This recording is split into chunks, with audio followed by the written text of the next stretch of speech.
महत्त्वाची बातमी समोर येते। उपमुख्यमंत्री एकनाथ शिंदेंचा ताफा हा अडवलेला आहे। मालेगाव मधील चिमुकलीच्या हत्या प्रकरण आणि या प्रकरणी पिंपळनेर या परिसरात एकनाथ शिंदे यांचा ताफा अडवण्यात आलेला आहे। गुन्हेगाराला तात्काळ फाशी का दिली जात नाही असा जाब विचारत रास्ता रोको केला जातोय।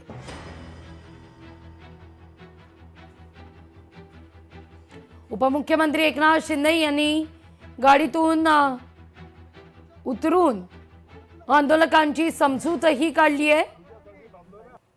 एका दिवसात सरकार पडू शकतं, मग एका दिवसात तुम्ही त्या आरोपीला फाशी का देऊ शकत? एका दिवसात सरकार पडू शकतं, मग एका दिवसात तुम्ही त्या आरोपीला फाशी का देऊ शकत? एका दिवसात सरकार पडू शकतं, मग एका दिवसात तुम्ही त्या आरोपीला फाशी का देऊ शकत? एका दिवसात सरकार पडू शकतं, मग एका दिवसात तुम्ही त्या आरोपीला फाशी का देऊ शकत? उपमुख्यमंत्री एकनाथ शिंदे यांचा ताफा अडवण्यात आलेला आहे। पिंपळनेर या ठिकाणी शिंदेंचा ताफा अडवलेला आहे।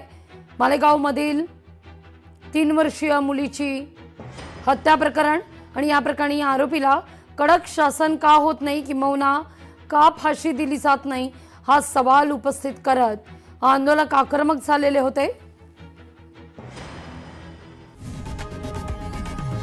लोकशाही मराठी ऐका, पहा, जागरूक रहा।